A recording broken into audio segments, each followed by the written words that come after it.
Jadi, kelompok 3 akan membahas materi pemikiran ekonomi sosialis, di mana pemikiran-pemikiran ekonomi beraliran sosialis secara garis besar terdiri atas 3 kelompok, yaitu sosialisme sebelum Marxisme, dan pembaruan Marxisme.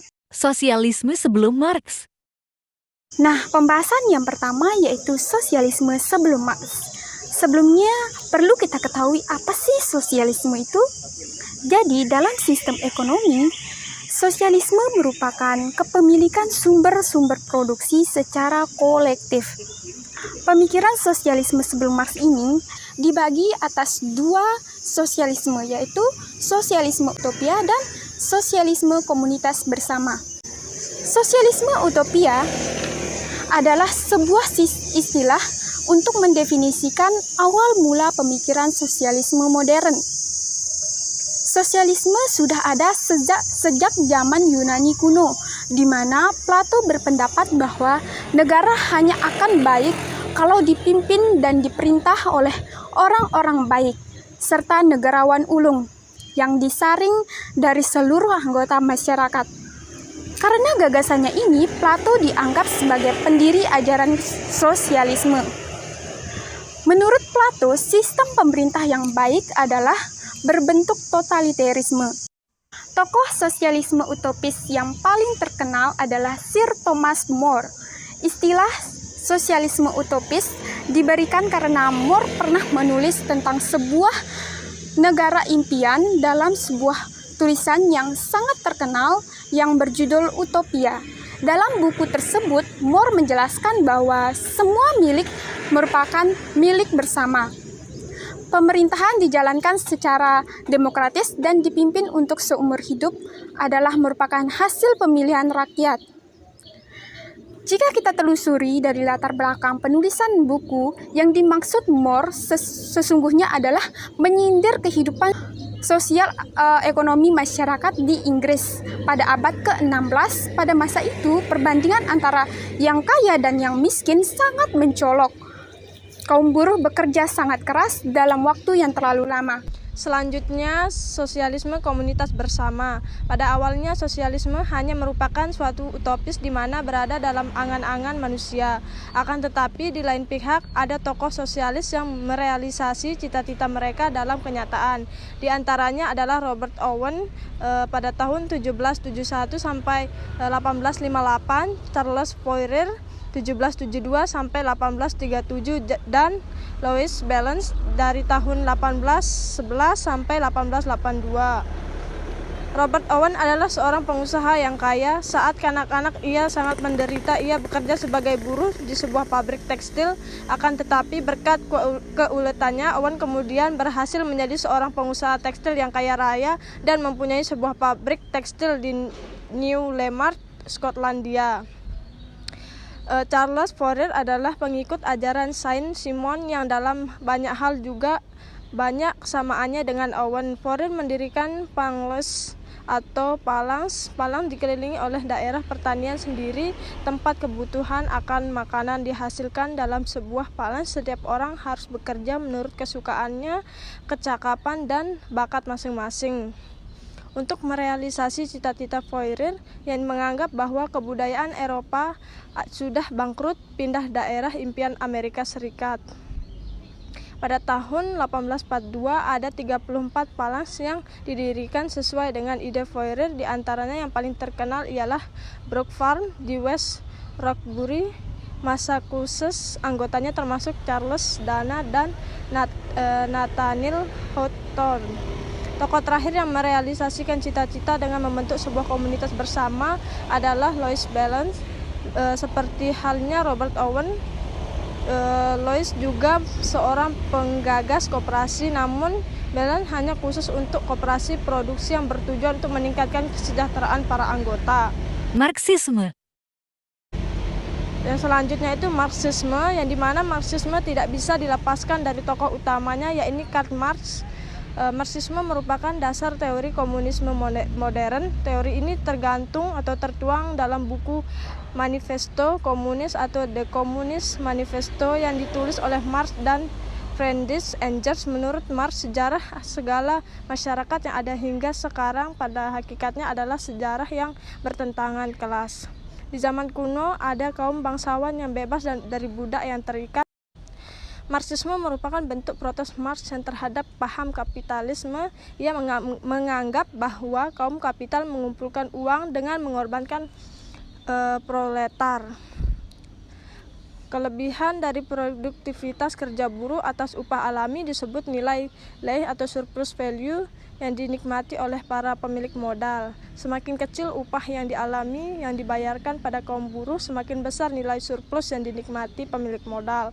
Berarti semakin besar pengisapan atau eksploitasi dari pemilik modal atas kaum buruh. Hal ini ditulis Marx dalam Das Kapital. Sebagian dari laba yang merupakan surplus value tersebut diutamakan kembali sebagai investasi, apakah untuk memperluas usaha yang ada atau membuka lapangan usaha yang baru.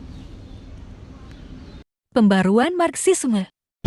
Selanjutnya, saya akan menjelaskan mengenai Leninisme.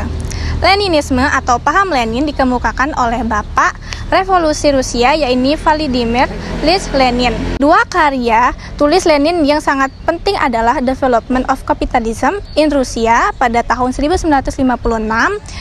Kemudian ada Imperialism, The Highest Stage of Capitalism pada tahun 1933.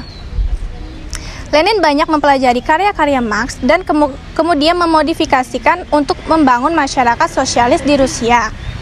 Yang paling diminati Lenin adalah tahapan kapitalisme, monopoli, dan imperialisme. Kemudian pembangunan yang tak imbang.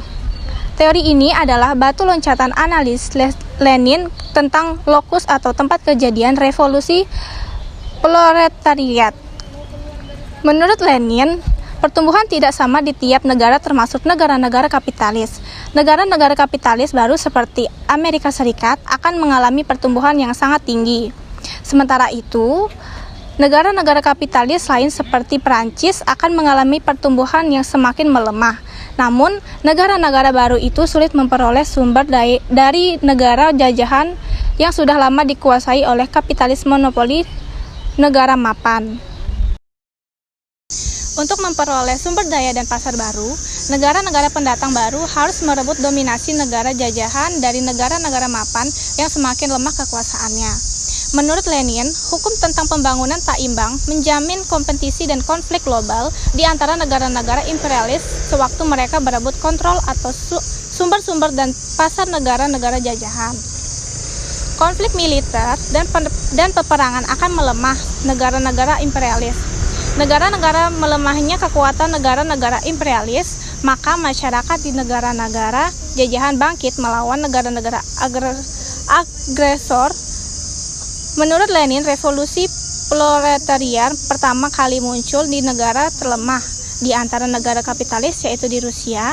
Negara terlemah di antaranya rantaian negara kapitalis yang ada.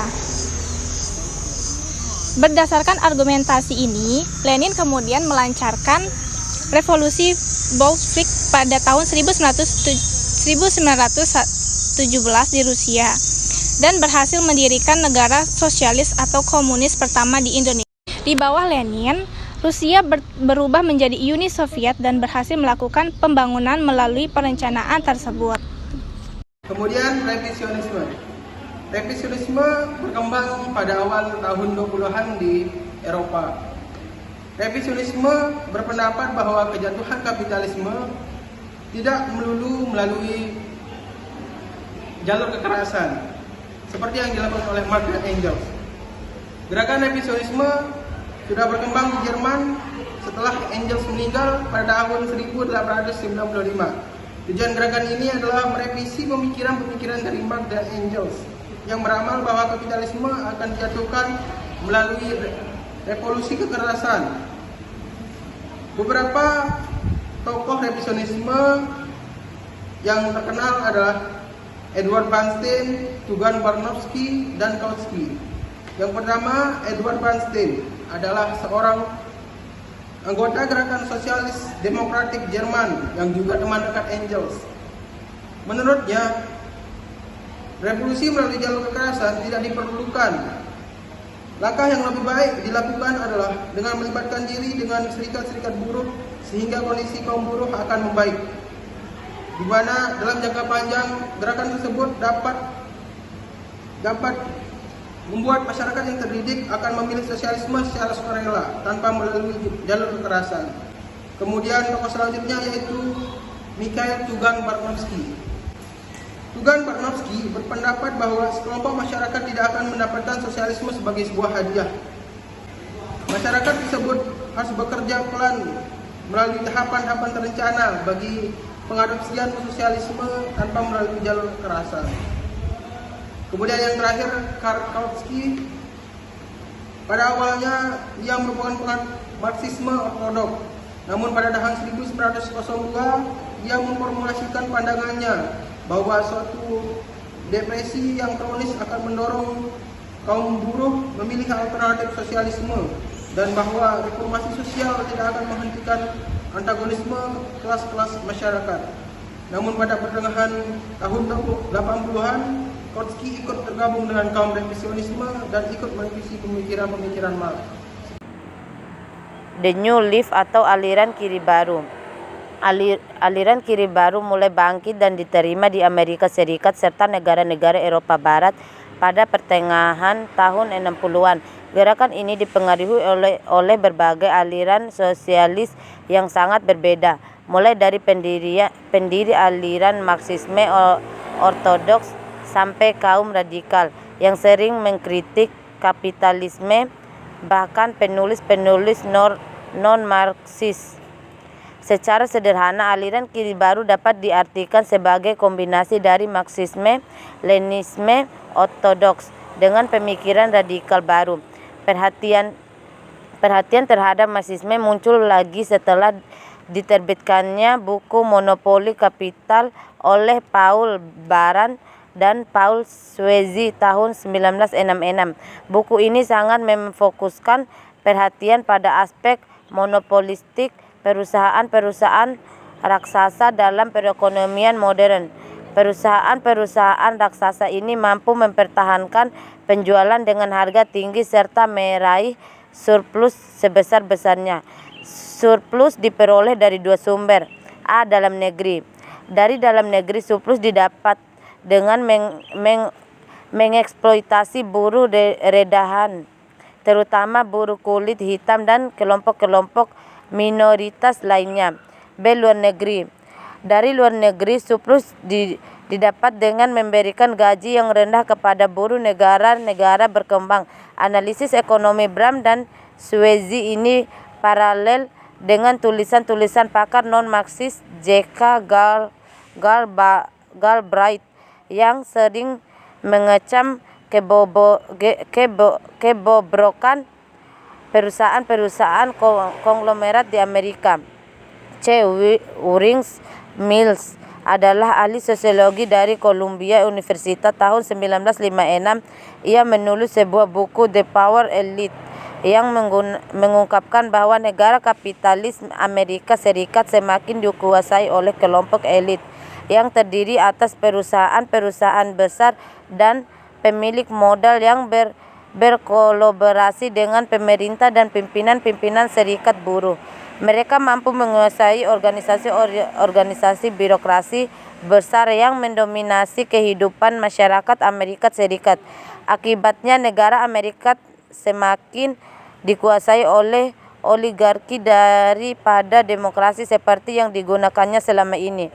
Ernest Mandel 1923 sampai 1995 pada tahun 1968 menulis sebuah buku berjudul Marxist Economics Theory. Buku ini mereview dan membuat penjelasan-penjelasan yang lebih sederhana sehingga teori-teori Marxis mudah dibaca masyarakat awam. Mandel juga membuat analis bagaimana perekonomian negara-negara barat bisa dialihkan dari kapitalisme ke sosialisme.